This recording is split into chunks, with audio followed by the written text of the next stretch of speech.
Greetings, coaches. You're listening to the All Access Coaching Podcast powered by the Glazier Drive.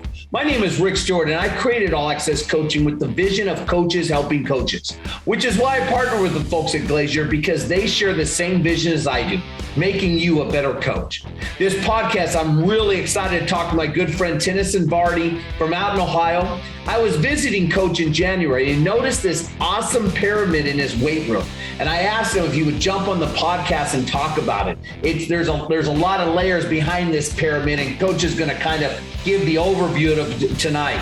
Tonight's talk's going to be about putting your program vision into action, right? There's all this stuff all over the internet about culture, and it's kind of the buzzword and core values and vision and mission statements. But a lot of books and videos, in my opinion, it's very theoretical. And what really intrigued me about Coach is he puts it into daily action with his players. All right, but first let me kind of pay the bills. I want to take a minute to introduce you to our sponsor for today's episode. CoachCom is the nation's leading provider of coaching headsets, practice systems, and coach-to-player listening devices. Teams of every size rely on CoachCom. From high school to college, championships across the U.S., choose CoachCom for their coaching communications. Visit them today at coachcom.com.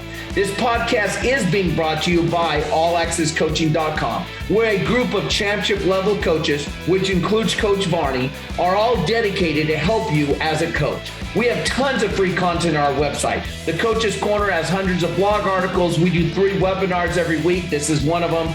We have all of our podcasts organized by subject on our website, but you can find our podcasts everywhere that podcasts are found: Apple, Google, Spotify, Stitcher. You can download tons of free PDFs, PowerPoint straight to your computer. We have our locker room, a forum where you can get all your questions answered.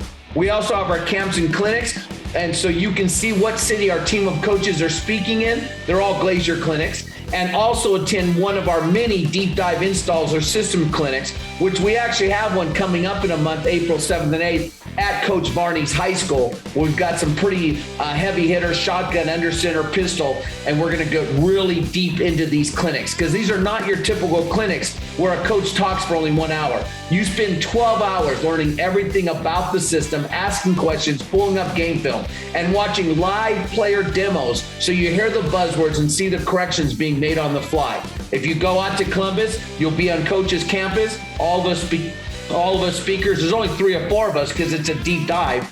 We will be using Coach Varney's players to do those demonstrations.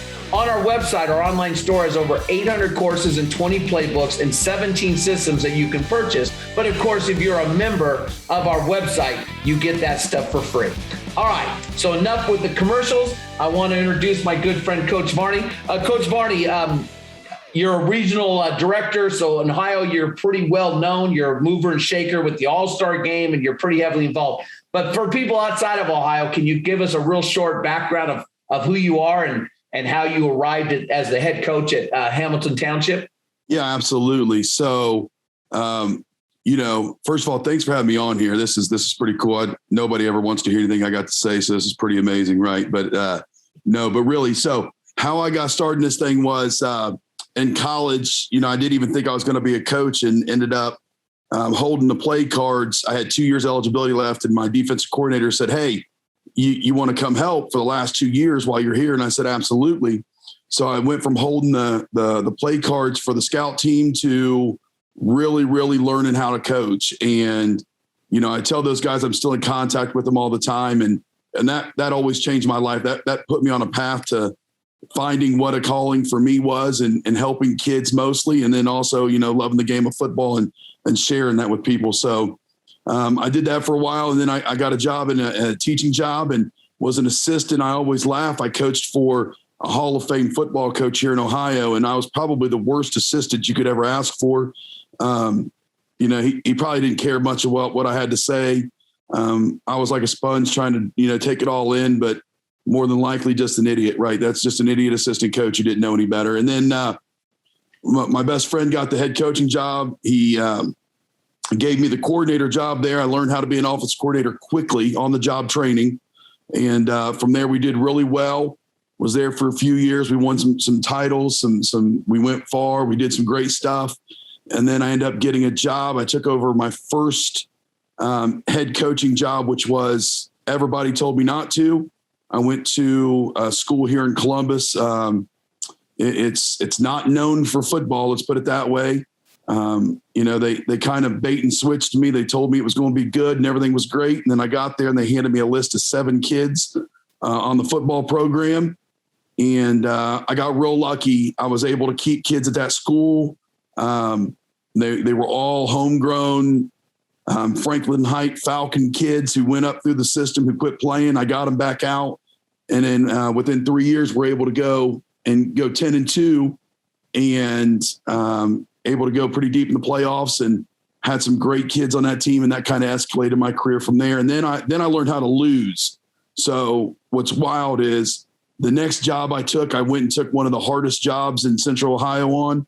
They were good in the 90s, thought I could bring them back. And although I would never change the experience, I really learned how to be humbled and learn how to, take a knock on you and still raise a program, right? How do you make your program advance while you're still losing, right? That is an art all its own, right? Because most of the time you lose the kids, you lose the program, and it fails. That's how it works. But in those 3 years, I went 2-28, and it really made me be a good coach. I really had to dig deep, find out how to reach kids, what motivates them beyond winning, right? Beyond winning, because winning motivates people, right? But what do you do when that winning's not there? My first year there, we had a pretty good football team, but we played the number 1 hardest rated schedule in the state of Ohio. We played the state champs that year, Division I state champs, for week 10. That was our week 10 game. Our week 9 game was the regional finalist champ. Our week 8 was the other regional finalist champ. I mean, it was just grueling, but it was great to learn how to coach against that competition.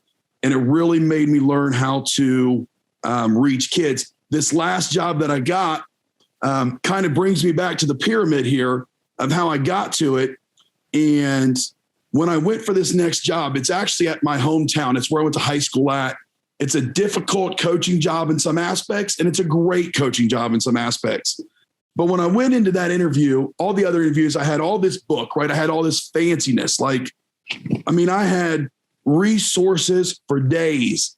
But when it came down to it, through my journey at the last school where I wasn't winning, I really wanted to find out. When people ask me what my program was about, I'm not going to go look in a book, right? I want to be able, number one, I want to be able to say it to somebody, and I want our kids to be able to reciprocate that and say what our program is. So when I went into the interview, I only brought 2 things. I brought this pyramid that I made, and then I brought in a plan to win the state title, right? That's what I made. So 2 articles of something to show them. And if they wouldn't hire me after seeing those 2 things, they're probably never going to hire me. That's how I felt about it. So a little bit about the pyramid is I saw this at the coaching clinic. I'm lucky because I do the audio visual for our state clinic, and we get some of the best speakers to come through there. Well, Neil Brown from West Virginia came through, and he had a pyramid like this. It wasn't this, but it had some thoughts on it. And that's when I first started me thinking, you know what I'm going to do? I'm going to build a pyramid of what my program's really going to be about. And then I'm going to try to put that in as many places as I can to show it to as many people of our kids and our parents so we can get this thing going, to put it in action. And honestly, none of this stuff is stuff that I've ever thought of on my own. It is just like any other coach. I have studied and stolen, you know what I mean? Those are the 2 things I say: studied and stolen, and taken bits and pieces and formed it to what I think I want my program to look like. So that's kind of what I've done.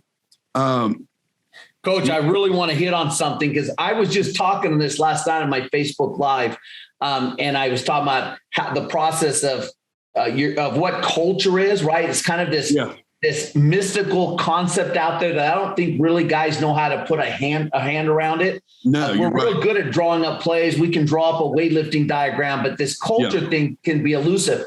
And I hit on that. I said, listen, your core values, what your program stands for, I should be able to walk into your school and ask any kid, what are the core values? And they should just rattle them off. They shouldn't pick up at the wall. They shouldn't stutter. So I really like that. And when I was in your weight room, it was really obvious. And coaches, we're going to show the pyramid up here in the middle. We know this is a podcast. Also, some of you guys are working out, driving your car, mowing your grass. And we're going to go through it. But this pyramid is really easy to communicate. So, Coach, you walked into this interview, and Hamilton Township's a big school. You're playing with the big boys. This isn't small school football. And you had lots of competition in Ohio. When they have a head coaching opening, there's lots and lots of jobs. I mean, everybody puts in for it. Absolutely. Right. You got 75, 80 guys competing for this job. You did not walk in with a offensive playbook. I know you dabbled in my pistol wing tee. You're looking at Kenny's shotgun wing tee. You didn't walk in with your defensive playbook. You walked in with this pyramid and a plan to win the state title. And that's what you had. And what you're saying is you didn't even hand it to the administrators, the people interviewing you, because you could say this right off the top of your head and just rattle it off. Yeah, I handed it to them for them. That's why, I mean, just so they could see it. Like it was a front and side of a paper. Here it is. This is it. Everything that you want to ask me should be covered in this. Some of the major things that I studied, that I took some of the stuff that I built my program around. I got lucky enough when I was at this school, the last school I was at, they paid for Focus 3 Academy, which is the Brian and Tim Kite stuff. Yep. So I did the entire Focus 3 leadership. I heard. I haven't done it. Will you recommend that? I recommend it. It's phenomenal. It is absolutely phenomenal. But for me, it was a lot to try to take and get into my program, right? So what I stole from it is something that I can hold my coaches to, my parents to, my kids to, right? I am a trust person. That is what the number one thing that I think any program has to have, which sounds stupid, right? Because every coach says that. But really, what are you actually saying? So there's 3 words that matter to kids, to coaches, and to parents. Number one's character. If you don't have character, I can't have you around, right? Coaches, kids, or parents. You can still be a parent, but you can't come around. Like I can't have you here. And then the next one is competence. I need to build trust in you that you are competent enough as a player to know what our scheme is, what our culture is, what we want to accomplish. The same thing with my coaches, right? And then the parents the same way. And then connection. I think connection is the number one thing that lacks in programs, football mostly, is how do you build that connection between breaking the walls down of kids who don't want to talk to you, right? So if we can do those 3 things, we're going to be all right. And that's the part, I can go into the other side of it, of getting results out of people that they talk about in the Focus 3, which is phenomenal, but it doesn't really, that's down the road stuff, right? I would do that if I was a Fortune 500 company and I was a CEO and I'm building this thing, I'm pulling that in. But for a high school, or if you ran a college program, right? The Kites got put on the map. Or a college program when you have more time, right? Because they were with Ohio State, right? They were Urban Meyer's guy, and for those who don't know it, in Urban's book Above the Line, the Kites really wrote it. They really wrote it. Yes. Yeah, they just slapped Urban's picture on the front. So the thing you took from that was character, competence, and connection. Yes, and I'm telling you, I recommend that to any head coach, to anybody who runs a business. To do the leadership program in it is laid out unbelievably. So, and that's what I took for my program from it. The one thing I will hit on something here is I am so excited about this year in Ohio to go back to normalcy, because the one thing that's missing, football's football, right? You're trying to win games, whatever. But what's been missing the entire 2 years I've been at this new school is that time inside of a classroom or in the weight room, inside the classroom or weight room, where I've got to sit down and teach, right? That 15 to 20 minutes of hitting what we need and getting out. We haven't been able to congregate together to really do that. This off season, we've been able to do that. So now, for the first time at this new school, I've really been able to hit stuff. Like it's been really good. And that's the part I'm looking forward to, the normalcy, right? football, we lost 2 games last year because we got shut down for COVID. You know what I mean? Like, we were more worried about trying to field a team and get on the field more than we were in this. And that's what's missing. Our kids are having fun with this right now. They like it. It's important. Well, Coach, I have the pyramid up. Yeah. I hope I shared my screen correctly. Can you see it on your end? I can see it on my end. All right, Coach, just take us through it. Okay. So starting at the bottom, right? Let me back up real quick. Coaches, Coach Varney and I sit down and talk about this. It would take way more than a 45-minute podcast to explain this, right? So Coach has been kind enough. He's turning all this stuff over to me. We're going to put this in a written form where you guys can get it on my website. Coach and I probably will polish it up this summer. So Coach is just going to kind of, this is going to be like the iceberg, right? Coach is going to just kind of get the tip of the iceberg of each block of the pyramid. He's going to only be able to give you about 10% of each thing, not because he doesn't want to share with you guys, but you'd have to drive cross country to hear the whole podcast if he really went into detail. So we will be dropping this, the full thing in great detail sometime this summer. But Coach is just going to kind of hit it. For those of you guys riding in your cars, he's got this pyramid, 1, 2, 3, 4, 5, and there's the pyramid's broken up into 5 layers. Go ahead, Coach. Yeah. So what's crazy is I actually made this graphic and I made it on Canva. So if any coach loves making graphics, get Canva, do it up, right? My coaches, I tell them all the time, I'm probably a better graphic designer than I am a coach. So it's pretty crazy, but I probably would be better at that in a career. But anyway, so when you look at this pyramid, there's some things that stick out. One of the things that sticks out for me is I was part of a football program that was faith family football, right? That's what they preached all the time. I am a teacher first. I love teaching. I love kids. My thing is the important word there is future, right? We as coaches, I don't think do a good a job sometimes as maybe those seniors as they move on, following up with the future plans of what they're going to do. And I've tried to make that a mission of mine is to keep in touch with them, help them when they're beyond helping me, right? Because that's one of the things we talk about, right? True selflessness, which is one of our cultural things, is helping people when they can't help you, right? When they can't do anything for you. I mean, that's a big selflessness type thing. So faith, family, future football. We've got a big story in Ohio right now about a coach who's praying before a game, and I won't get into that. That doesn't matter. You got to separate those things in private schools. I teach the kids this. When I say faith, I say, you better believe in something, right? You better find out what it is. I can tell you if you want on a different level about my Christian faith. I can tell you that, but I'm not going to preach to you. I'm just telling you, find faith in something, right? And figure it out. There's different religions and all those things that you can find something in, right? And then I always say football's last for a reason because it is last, right? It should be the last thing that you think about at night. It should be the last thing you do. You know what I mean? Those kind of things. We talk about the last all the time. And one of the things at the bottom is we always say all the time, success is a choice, right? And then I always say, so is failure. Failure is a choice also. So that is one of the big things that we preach about. The core values, all right? If you look at that list, which is the next level. So the first level is this belief system. So you got to believe in something first. Football. You got to believe in something first. If you don't believe in something, it's over, right? The next thing is, who are you?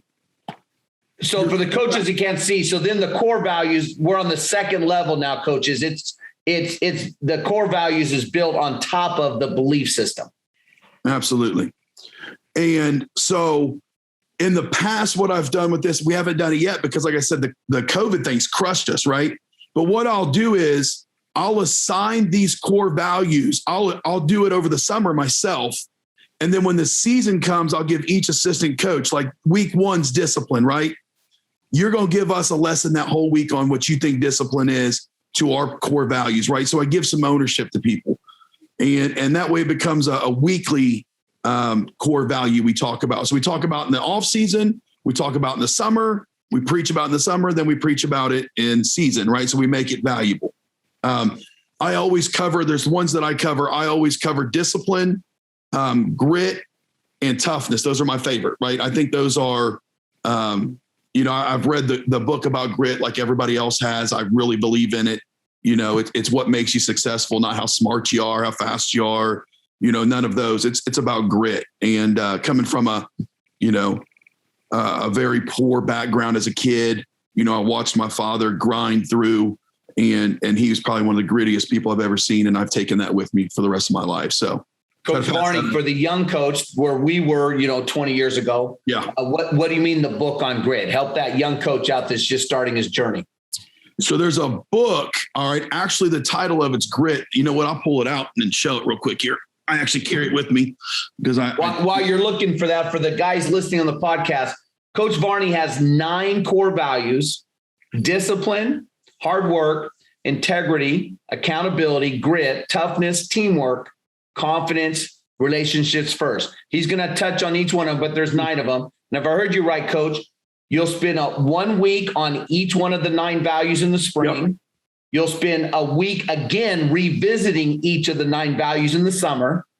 And then you'll spend obviously a week. So it's basically 9 games worth of core values. Yep, so the absolutely. kids are going to get 3 weeks of stories and lessons and examples of each core value. Yep, absolutely. Okay. So, and then the book here it is. Can you see it? Grit. Yes, we can. Angela Duckworth. It's one of the best reads you could possibly read.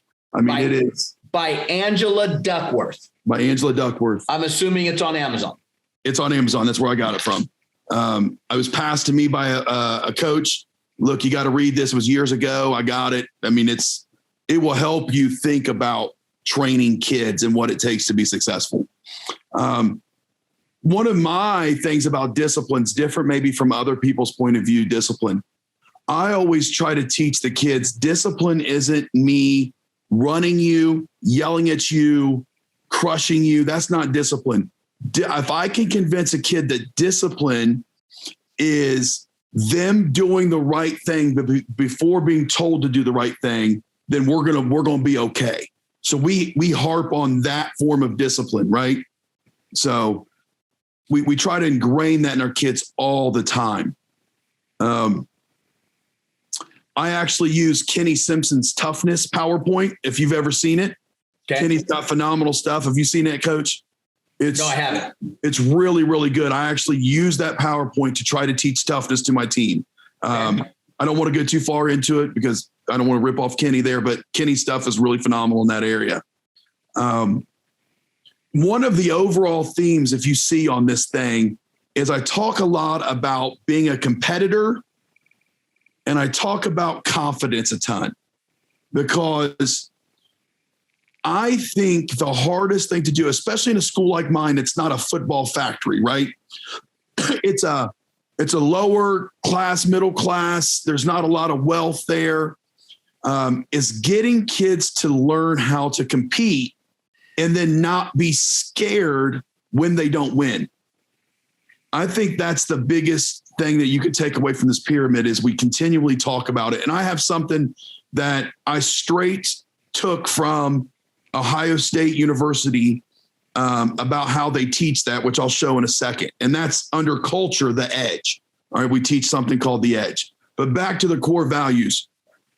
These are things that I think that matter the most to being successful. Teamwork, right? That's the hardest thing to teach is teamwork. I think that's what makes football so special. All right. It all ties in together. Integrity, if you say you're going to do it, you're going to do it no matter what. Right.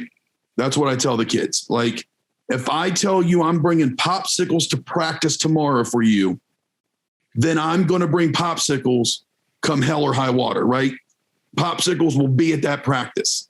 You don't have to wonder if it's going to happen or not. And that's kind of how we teach that. And then relationship first, building off of that culture that we want of building trust. The other part to that is the relationship first. I don't want to view kids as the running back.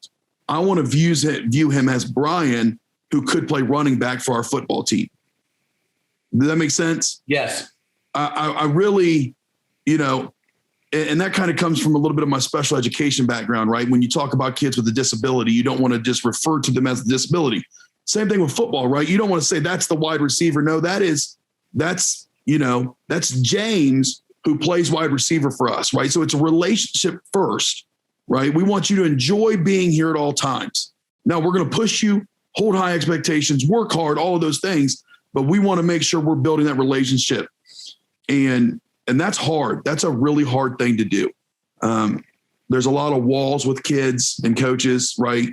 The thing that makes it hard is when you don't give the kid what he wants, right? What he thinks he deserves, then that can break down. So you got to work on those things. That is something that takes a lot of work. So those are the core values, right? There's nothing real special about that. What's special about it is how we get our kids to understand them, right? That's the putting it into action part. So Coach, a couple of comments. First of all, coaches, in my worst of first, Coach, I knew Coach Varney, I'd be thinking the same. He talked about relations first. I always talk about love the player, not the jersey he's going to wear.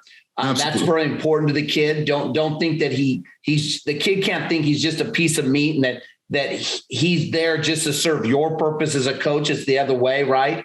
And then the teamwork. I'm a biology major, and I was taught in college that just our survival instincts. We are animals. Humans are technically in the animal kingdom, and we have a selfish gene. It's how we survive, right? Yes. When we're hungry, when we're broke, when we're cold, we think of self-survival. I mean, God put that selfish gene in us so that we can survive. And so I think as coaches, you have to teach kids how to get that selfish gene out of them when it comes to football. Okay, there's times when the selfish gene is very valuable. Coach, to wrap this up, these core values. So these are your core values. They don't change every year. No. And you tell the kids this is what we stand for. So there's no process of kids having input. This is what you believe in. This is what we are. This is what I want you to be. What's that? This is what I want you guys to show when people look at you, right? This is what I want. So when you're teaching them, so if I'm in your program for a week, how does that look? Am I sitting in the weight room? Is it a PowerPoint? Is it a video? Is it little 10-minute segments after every practice? Little 10-minute segments. It's never. Listen, I'm from the school of belief. If you ever come into my class as a teacher, I mean it's entertaining, right? That's what it is, because kids learn that way. When I'm teaching core values, I'm not like, this is discipline. Discipline is, no, it could be a story that I mentioned discipline at the end, right? Like a quick little, whatever. But yeah, we do them in small spurts before practice, after practice, okay. That's how you do it. Like today I wrapped up, I'm teaching the word culture right now to our kids. I talked about at the end of practice, just culture, right? Like we're doing a plate exercise. Don't put the plate down, right? If I tell you don't put the plate down, I told him that, my dad worked in a steel factory for 30 years and he carried a 40-pound grinder around all day. And I bet he didn't put that grinder down, right? And that's a pride thing. From 5:30 in the morning till 7 o'clock at night, he held that thing. You can hold a 45-pound plate, right? That's the culture. When someone tells you to do something, you push through and do it, right? That's kind of what we talked about. Quick, right? That took 30 seconds. It didn't take 10 minutes. So, okay. Yep. So it's not real organized. You're not bringing them in the auditorium. There's not a video PowerPoint presentation. It's just little 10-minute stories from you and your assistants. Yep. Because what it is, it's right there in front of them all the time, right? I don't need I point to it up there. I mean, that's how kids learn, right? They're not going to learn from a packet about discipline, right? That's right. Yeah, all right, so you have the foundation of the pyramid, your belief system. The core values are built upon the belief system. You can't have the core values if you don't believe in something. And then, of course, and I talked about it last time on my webinar, and you guys can find both this webinar and mine on my website. The core values are the roadmap of your culture. So coach's third segment of this pyramid is his culture, which is on top of the core values. Talk about that for a coach. Yeah. So when you think about culture, listen, it can get overwhelming. It's like going to a Glazier clinic, right? You hear 20 speakers, you getting all, it's all these things. But really when it comes down to it, I tried to get this thing as small as possible to what has impacted me and the culture that I want our kids to have. And so I chose 3 different sources to build my culture off of. The first one I told you was the kite stuff, right? Focus 3. And you see, I didn't listen, that program is over 3 hours long, maybe 4. I took one thing from it to focus on. And then the next one is, everybody's read probably Tony Dungy's book, right? For those new young coaches out there. That book. It's a phenomenal book. The Servant Leader. This one is actually, it's called Soul. And it talks about a team. He tells a story of a fictional team, and he uses these things that happen throughout the season to teach selflessness, ownership of your role, unity, and a larger purpose. If I can get those kids to understand to be selflessness, take ownership of the role, have unity with their team, and serve a larger purpose, you know what I mean? The community and their families. And I think we're winning on that end, right? That's a lot between those 2, building trust, character, competence, connection, and the soul, right? Selflessness, ownership of role, unity, and larger purpose. That's you could do a whole course on that in college if you want to, I bet. Like, that would be enough to suffice for as long as you want. And the last one, I heard when Ryan Day first got hired at Ohio State, this was his talk that he did. And I'm always obsessed with how to get kids to compete, whether it be in the classroom, in a football field, a game of tug of war. Because, when you're working with kids who aren't affluent, right? When the neighborhood's not affluent, what you come up with are kids who hold back. I call it the 50% rule. They hold back 50%. So when they lose, they can say, I wasn't really trying. This is what I tell kids all the time, right? When we're in the weight room and they wear Crocs to the weight room, they're doing that because they can make an excuse when they don't squat as much as they think they should. I was in Crocs, I wasn't in tennis shoes, right? So it's getting rid of that ultimate excuse of, I didn't try. You know what I mean? Like, that's, to me, I think that is one of the biggest things. If you can get that out of your kids, and it's hard, I think it's the hardest thing, you're going to be pretty good. Now, it's probably pretty easy in some places to coach, right? You know what I mean? Like, some places the kids are probably paying $10,000 to $15,000 a year to go to school there. You say, be here at this time, don't wear Crocs. They don't do that, right? But this is raw coaching. This is in a place where you gotta do everything. You know what I mean? Like, this isn't, no one does it for you. I'm the strength coach. Why is my voice hurting? I was there at 5:50 this morning working the kids out, and I was there again after school working the kids out. Like, there's no help, right? That's what you do. So that's a big thing. Do you have that PDF that I showed you over the edge? Yeah, hold on. Let me. I want to scroll through it. I'm not going to go through the whole thing, but I'm going to show them how we get our kids to do what we want them to do. Give me a second. I'm going to drag it over so that we're looking in the camera. I got so lucky. I just so happened to know the guy, the GA who put the PowerPoint up on the board because I was the AV guy. I took his card. I emailed him the next day and said, will you send that to me? So I basically took it, changed 1% of it, not hardly any at all, put it into play into my own stuff for my program. So basically the whole theme of it is the edge, right? The edge is the place where you make a decision on what you're going to do. Are you going to stay the same? Or are you going to get better? And it's this whole system. We actually make our kids, right? So we teach this. This is the one thing you asked me, do I teach? Yeah, this is the one thing I teach, but I only do like one slide a day, right? Like I would do this right here in one day, right? We talk about the test of toughness, not talent, all that good stuff. But here's where the meat and potatoes is. Back up real quick, Coach. Remember, It's a podcast. So for you listeners mowing your grass, the edge is where you are challenged to get better. Yep. The edge is go ahead and read them to them, Coach, for the podcast listeners. So the edge is where you are challenged to get better. The edge is a decision point. Every kid has a decision point, and that decision point is different for everyone, right?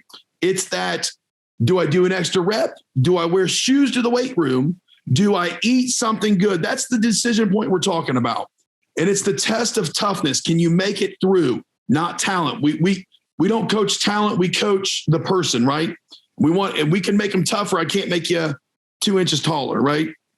And then we teach them the edges about how you respond to what happens to you, right? This is the E plus R equal O stuff. I don't get real deep into it, but I do tell them you can never change, all right, the event. You can only influence the outcome with your response, right? And that's kind of that's the E equals the edge of it, right?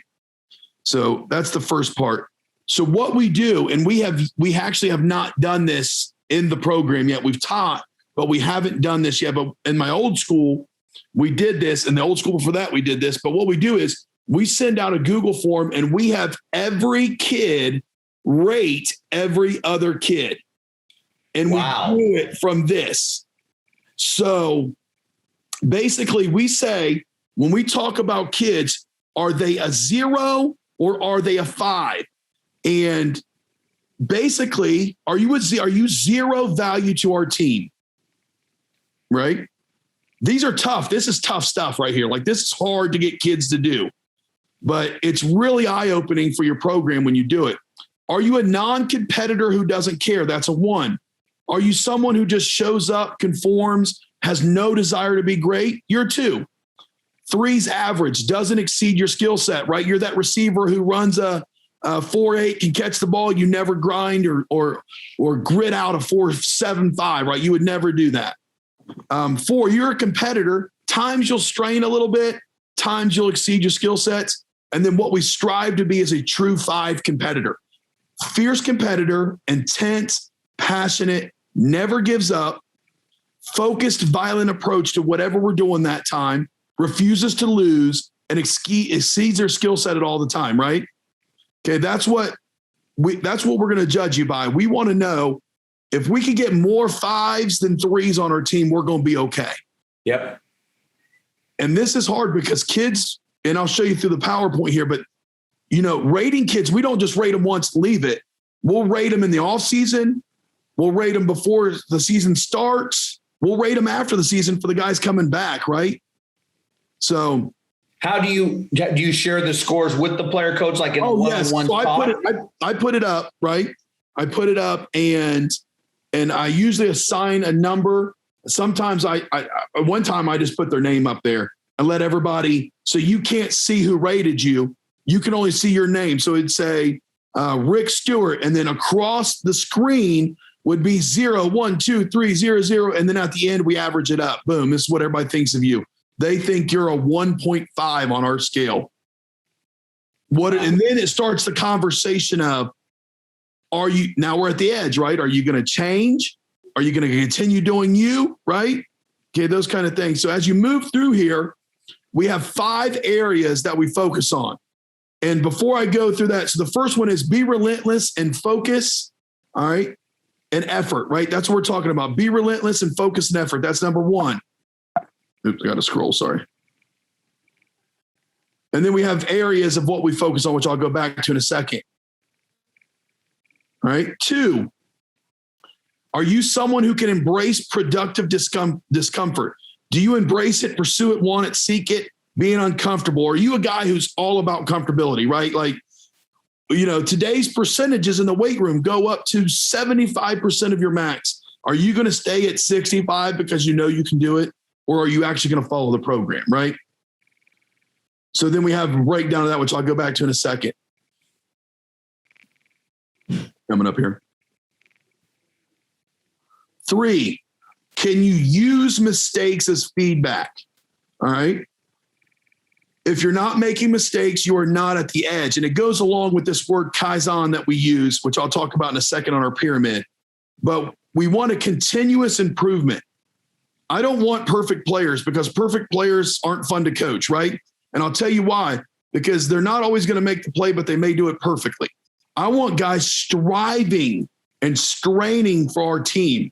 You know what I mean? And that's what we talk about. And then you go 4. I mean, it's a really good break. I mean, this stuff is, I'm not smart enough to think of this, so I don't take credit for it. I'm just smart enough to use it and put it in my program. Defeating fear. Remember I talked about, right? Even at Ohio State, one of the most predominant universities for football, right? In the country, they still talk about defeating fear in children, right? So and this is so true. All right. Defeat doesn't mean eliminate. All right. Ignore or medicate. All right. It means to go at it, right? It means to be able to face it, right? The edge is a scary place. If you don't feel fear, you're not at the edge, right? Okay. It goes back to the kid. It's we need a Hail Mary to score a touchdown. Are you going to want to be the guy? Are you scared to get the ball thrown to you because you may miss it? Right? Because getting a kid to do that, you would think would be easy, but it's not, right? Because then your boys will talk about you if you drop it. There's fear, and we want to defeat that fear at all times. And then we give examples, as you can see, and I'll go back to this of a 5, what he does and what a 0 does. And then the last one, be coachable. I think be coachable, right? You will never reach your potential without it. All right. That negative feedback is the hardest thing to take. All right. And people always find fault in the person giving them the feedback. Yep. And we want to make sure that our kids understand that it's a progress and it's never personal. So progress over personal, right?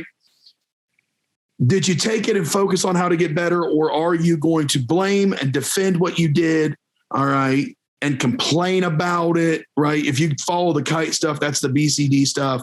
All right. But, receiving negative feedback is one of the hardest things. Defeating fear, being coachable. All right. And then the last part there is champions are made how they respond at the edge, right? That's what we teach. But so Coach, just for the sake of time, maybe we can move on. But you said, okay, you're going to spend 9 weeks in the spring, each week's a core value. Then you repeat 9 weeks in the summer, you repeat the 9 weeks. But then you've got to squeeze in some time to talk about culture. And then coach, specifically, where do you find the time? Where does this fit in? This is summer. Okay. This is the summer thing. Because if you're at a small school like me, you really don't get your entire team until June, right? Right.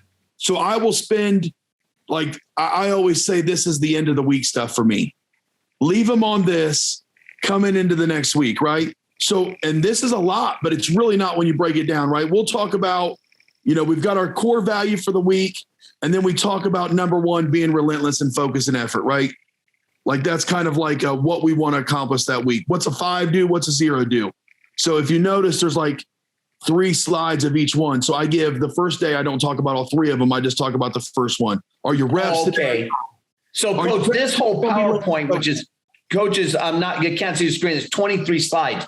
Coach, it takes you the whole summer to hit all 23 slides. Oh, absolutely. Okay. Absolutely. Yeah. This is a thing that takes, it almost takes a 2 to 3 month time to get it in. And then, it's a progress. It's a program. It's not you're not going to just throw this at them and say, all right, are you a 5? No, you're constantly teaching that June 1st practice. I'm going to be talking about being relentless and focus and effort. Right. Okay. That's all I'm going to say. I'm going to say those 4 things. What does a 5 do? Right. And then what does a 0 do? A 0's on autopilot. You're just out here hanging around. Don't get bored, get better. Right. And then we go to practice. Boom. I may harp on it again throughout the practice. I may say, you getting bored, you getting better, or you laser focused in these reps, right? Just throwing it out there the entire time. Then the next day we'll go to, are you creating energy, right? Are you an energy vampire? That might be all I say that day, but just teaching every little bit as we go, building off of it. Yep. So awesome. So then where does this edge thing, coach, can you show the pyramid again? Where does this edge thing show into the, let me stop share here. Okay, you want to pull that? You want to share? Where does that? Yeah. So now, where does that fit into the pyramid? So we've again for the coaches that can't watch, belief system was the bottom, core values. So at our culture, the third rung up of our pyramid, it goes underneath. You got to have trust first. We want to work on the kids themselves, right? And then what does our program have? We are fierce competitors, all right, and continuous improvement. So it says the edge, fierce competitor in Kaizen. We want to compete, defeat fear, don't be scared to lose, right? And continue that process of improvement over and over again. And I think those are the three things in our culture that matter. And then right there in the white, there it says intense, passionate, and refuses to lose. So when you talk about what it means to be a player in our program, football wise, I want them to say, I'm intense, I'm passionate about our program, and I have a refusal to lose. Right. And the kid who refuses to lose is going to get rated a 5 in all those. Yes, you're exactly right. That's exactly right. So, I mean, like taking care of captains takes care of itself, right? We don't really, you know, I don't tell the kids that that's where the captains are coming from, but it essentially is, right? It takes a popularity vote out of it. Right. And it gives you a chance to talk to the kids. You know, we laugh about it sometimes. There'll be a knucklehead who rates everybody a 5. And I'm like, well, you don't come to weight room, so you wouldn't know anyways. You know what I mean? Like gives you a chance to laugh and, you know, call some people out, but still mean the truth. Right. Right. So now the kids understand what the culture is, right? They understand that character, competence, connection. They got to understand that you want 5s, intense competitors. Why'd you put environment as number 4? Because I think environment matters the most because there's this barrier between your coaches and your kids that you got to rip down, right? And I think that is what you call the environment of your program. It's everything from when you get there in the morning, you know, before a JV game on Saturday morning, how the kids feel about your environment, right? And I always tell myself, if I lose having fun, if I'm no longer having fun as a football coach, I need to stop. Like I got to stop. I can't do it anymore, right? The environment has to be positive energy. And I think this is as much for our coaches, for our parents, as much as it is for our kids. You know what I mean? Like this pyramid's an overall theme. You know, can you bring your juice, right? Do you bring the juice or do I have to bring it for you? Because I tell them all the time, I can be as positive you want me to be, but when you get hit on Friday night, I'm not there to be positive, right? I'm there to call plays and coach you up and get you going. Now I'll be positive on Saturday morning with you, but you got to do that for each other. Competition again, right? Being competitive at all times, continuous improvement, and having a form of a brotherhood. And we teach brotherhood isn't hold hands and sing kumbaya. It's brotherhood is when you truly trust. I say, like, if you've ever had a brother and you're a little kid and he's getting beat up on the playground, do you stand there and watch it, or are you a brotherhood? That's a true brotherhood, right?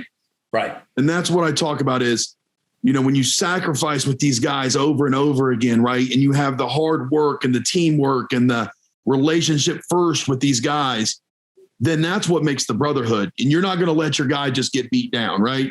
I'm not going to watch my brother get beat down. So that's what we talk about brotherhood, right? And it goes back to the trust aspect of it. So that's the environment I want. I want to comment on that. Brother has always been a big part of what we do. And we always use our mascot. So Trojan brother, you'd be the Ranger brotherhood. And I always tell them, like, you think about family, you know, it's easy to like the funny guy on campus. It's easy to like the guy with, you know, that's got lots of money, or you want to be friends with the guy who has a car, so you have a ride all the time. But family, that's putting up with people, putting up with their faults. Maybe they've got some quirks about them that you don't like, but they're still family and you still love them despite of it. Right. It's accepting that you might disagree, right? You agree to disagree. And we really talk about that brotherhood and the kids always say, yeah, it's like having your back. Okay, well, let's get deeper. Let's talk about that, guys. Give me some examples. And they always bring up the fighting example. The boys always, coach, if my brothers and I'm going to be in there. Okay, that's a great example. But let's talk about some other things. Here's another one that's really tough, Tennyson. I tell them, I say, and you know what? Here's what a real brother does. A brother might tell another brother something he doesn't want to hear. If you're off smoking weed or you're cheating on tests or shoplifting, that was the next. Real brother is going to call you out on it and pull you aside and say, listen, that's not acceptable. And I'm here to help you. And we're going to stop that. And I'm here to help you. And because that courage, right, of fighting peer pressure, right? It's easy to say, oh, I got your back if we're fighting. But what happens if you're in a store and you see your brother shoplifting, or you're at a party and see your brother going off the corner smoking weed? Do you just like, well, I don't want to give him, that's his right. It's his privacy. Are you going to be that guy? Or are you going to be a leader and pull him aside, right? Yeah. That's a big thing for us too, because our district we have rural area, we have a very tiny bit of suburbs, and then we draw from a very urban sector of our city, right? So we have this very weird mix. And we talk about like you said, right? That brotherhood is tough to get because they're different people, right? And we try to celebrate those differences amongst our kids, so that's big stuff. But yeah, the environment, right? So we've built from what do we believe in? What do we truly value deep down inside? What's the culture of our football program when you walk the halls? And then what is the actual environment? What is the day-to-day going out to practice? Do you have positive energy? Are you fun? Are you ready to be competitive? Are you okay with failing and continuously improving? And do you care about the people around you? Right? That's the environment on the daily basis.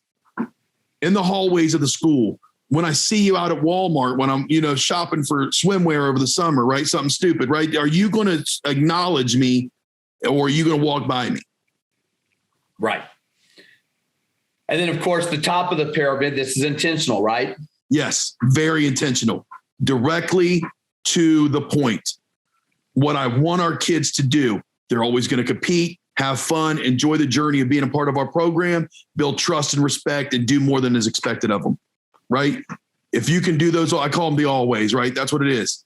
You do those 5 things, you're probably a pretty good person, right? You're going to help be a contributing member of society, probably a good husband, probably a good son, right? That's what we're trying to build. We say those things. We want good husbands and sons and men and whatever, but what does that really mean, right?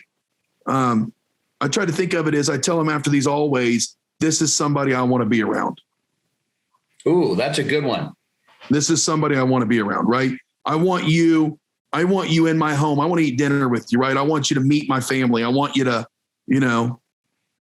right? Isn't that what it comes down to is? Yes. I want you to be a part of my life, my social life, my, whatever aspect that is. You're a person I want around and want to enjoy being a part of. And we can't be we can't be the top of this pyramid. We can't be this always compete, have fun, enjoy the journey. Without any of those below things are missing. Yep. That's exactly right. It's got to build. It's got to build. Yep. So, Tennyson, this is awesome stuff. What do you do about Johnny Turd? What do you do with the kid who's getting rated by all zeros and people don't want to be around him? How do you handle that kid? Can you give us a story or some examples how do you get that kid on board? Number one, I'm brutally honest with them. I believe in being honest at all times. And what that means is, people say you got to recruit your hallways to get the kid out. That's really cool and dandy. But what do you do when you recruited this turd to come out and he's on your team now, right? So I tell him up front, when you come here, this is what I expect of you, right? These are the things right here. So they know going into it. And then I remind them that they knew what they got themselves into, right? And the next thing is when you talk about the turds, right? Well, if you have too many turds, you're never going to be successful anyways, right? So you better just stick to your guns and what you believe in, right? If they eliminate themselves, they eliminate themselves. But what I want is, let's say, Tennyson Varney is a turd on my football team. He's a 0. He doesn't care. What's going to happen is I tell our kids all the time, you're going to be sitting. We have this local restaurant called Rooster's, best chicken wings in town. It's unbelievable, right? Everybody goes there. I tell my kids all the time, there's going to be a point in your life where you're sitting, whether it be 28, 30, 32 years old, where you're going to come to realize what life is really all about and what it means. And when you do, I want you to look back, and I tell the kids this right here. I want you to look back and say, Coach Varney didn't lie to me. He told me the truth. Now, Johnny Turd can be on my football team, right?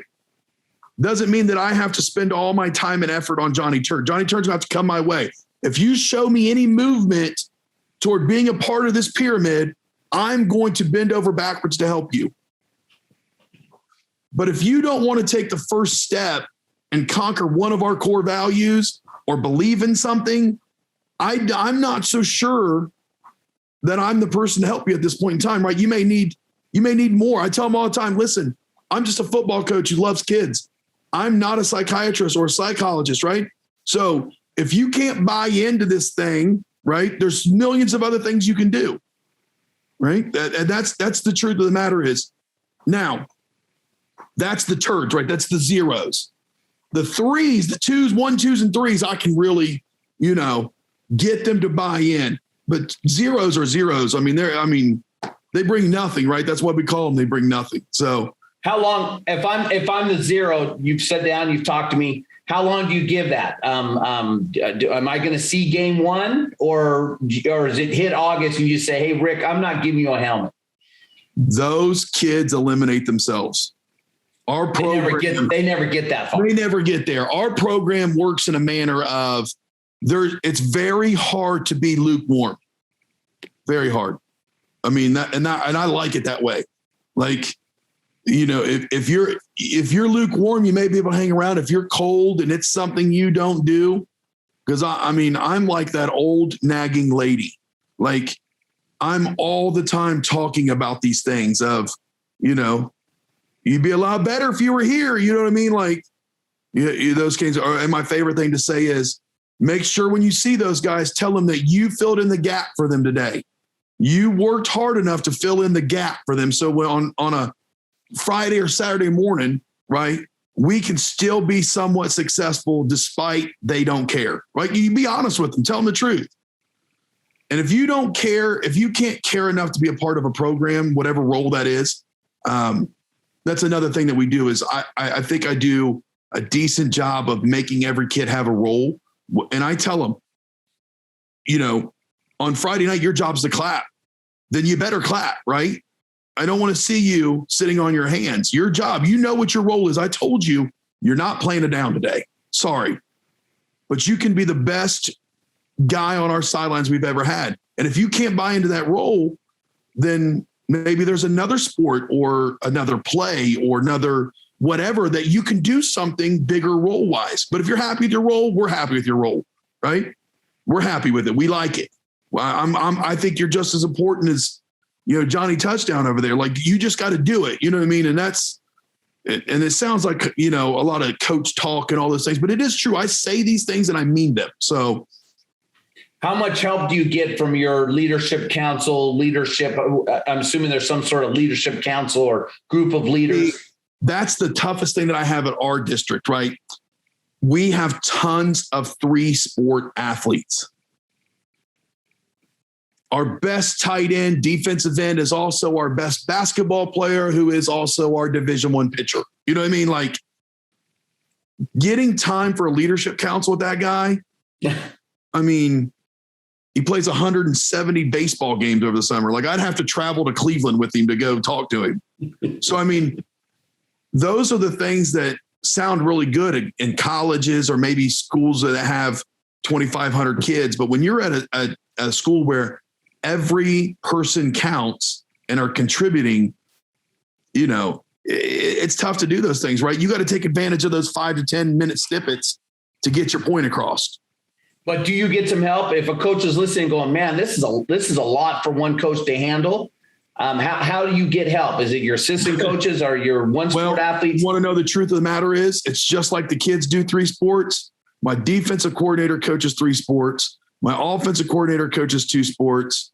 My O-line coach coaches 3 sports. Like, there's really only one other coach that doesn't coach 3 sports. I mean, that's really the truth of the matter. Almost every one of them coach 2. Most of them coach 3. So I really don't get a lot of help. And I try to be as positive about that as I can, because I have the greatest. These guys are phenomenal. They're breaking their back for our kids. 3 sports in a year, like, you're killing it, right? But at the same time, I can't really ask them to do, when they're coaching girls basketball, I can't really be like, hey, let's go to leadership council, right? Mm-hmm. So basically it falls in my position. It falls on me. I run the weight room. I do all the leadership. I mean, basically, and I told in our coaches meeting, you'll laugh at this, I told them I'm like a single mother. So from from the day football's done, right? I mean, my defense coordinator is the head wrestling coach. So from the day football's done to June 1st, I mean, I'm pretty much floating out there. I mean, that's just how it is. And I do have, and the guys who do show up, I shouldn't say that because I got one assistant who doesn't coach. He's there. I mean, he's my right-hand man. I try not to beat him to death. You know what I mean? And then I did gain another guy who only coached 2 sports this year. So I got him back a little bit, but it's not like I can say, all right, you're in charge of the weight room. You're in charge of the leadership council. You're in charge of, fundraising. No, it's me. You know what I mean? Like it's a party of one most of the time. So. Okay. Coach, put it in perspective. So you're in the spring, I play for you. You're going to spend a week on each of those core values, but I'm playing basketball and baseball. Do I miss? So I missed those speeches during the spring. That's exactly right. That's why we have to redo it over again when we get into June. Yep. And redo it again during the season. Do it again during the season, right? Because there'll be kids who are at baseball during the summer who didn't get it. I mean, it's a challenge at a district like mine where those kids are involved in everything, 3 sports a year, to get your message across. Like, put it in perspective for the listener then. How many kids in your school? How many kids are you shooting up? So we are a Division III high school. We're one of the bigger Division III high schools. We have in our high school, I believe we have about 1,000 kids, maybe 900 kids. So I think boys wise, we're right at about 350 or so. I think that's what our number is. Maybe 340, 330, something like that. On our team, we have grades 9 through 12. We're at about 75 kids, 75 kids. Awesome. Coach, this has been awesome. A couple shout outs, guys. If you want to just hang around with Coach Moore, we're doing that camp, Kenny Simpson and I, and we're bringing in one of Tennyson's really good friends, a future Hall of Famer in Ohio, Steve Chanel, doing the under center stuff. We're going to be at Coach's school in Columbus, Ohio, April 8th and 9th. Mm-hmm. Coach is not a speaker. So if you just want to sit down with him and talk more about this, head over to Columbus High School, Hamilton Township, which is just south of Hamilton. And all the information's on my website. If you guys know who Kenny Simpson is, it's all on his website. Coach will just be out there wandering the halls and talking and whatever. And while we're all in the rooms, I'm doing obviously the pistol wing tee and Kenny's doing shotgun. And then we've brought in this, a home run hitter. I mean, holy moly. If you don't know who Steve Chanel is, you're going to be impressed. He's going to go. I think we have Steve down. What's the concert he's going to, Coach? We were busting his chops. Oh man. Elton John. That's what it was. Yeah. So Steve Chanel's actually going to go for like 6 hours because he got tickets to Elton John, and Coach and I were busting his chops about that. He didn't like that, did he? He did not like that at all. No, he did not. He defended old Elton, didn't he? And guys, if you miss Columbus, I'm going to be working with Coach. You can hear how busy he is. So he's going to turn the information over. I'm going to put it in some kind of book format. We'll put it on Amazon. It'll be on my website. I'm busy right now doing camps and clinics, and you just heard how busy Coach is. We may not have Coach's book and stuff done till sometime in the summer, but Coach said it's very important to him. He wants to give back to football, and he wants to get this out to the next generation of coaches, because both of us, we were first-time head coaches too, just kind of wandering, going, oh my God, how do I do culture? How do I do leadership? How do I do this? And we want to help those coaches. So look for Coach Varney's book. In the meantime, I screenshotted, Coach, some of those for the guys. You've got a Grit by Angela Dickinson. You've got Tony Dungy's The Soul. I'm going to get that one because I'm a huge Tony Dungy fan. I couldn't put down the Servant Leadership book. Oh, well, that's a great. I could not put that book down. That was a Christmas present for my wife, and it. Coming from the Marine Corps, right? I always thought that, you led from behind and you cracked the whips, and Tony really put that in perspective for me about being a servant leader. It was kind of opposite of what they taught me in the Marine Corps. So again, Coach, it's late in your neck of the woods, and I hope these guys enjoyed it. We've been on over for an hour. Like I said, guys, this will be, if you did hear the podcast, you can go back to my website or my YouTube channel and see the video of it. We really appreciate you guys. Coach, any parting shots or words of wisdom to that guy who's first-year head coach or has his sights on being that head coach? Yeah. I'll tell you what, first thing I'll tell you is don't ever take a bad job. That's what I'm going to tell you.